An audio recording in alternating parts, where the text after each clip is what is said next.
3, 2, 1.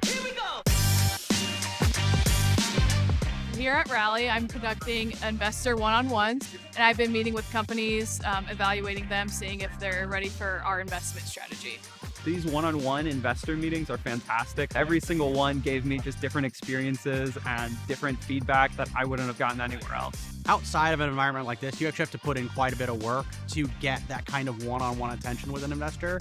And so having that built into the app, or that just being a focus for some of the investors while they're here, is pretty special, especially for young founders or early stage companies. We're always looking for qualified deal flow, and anytime we can make a drive in 4.5, 5 hours to see quality deal flow like we're finding here, it's well worth it, especially when you're seeing it one after the other in quick succession and can bring 4 or 5 things back that might normally take 6 weeks, and you're getting it in a day.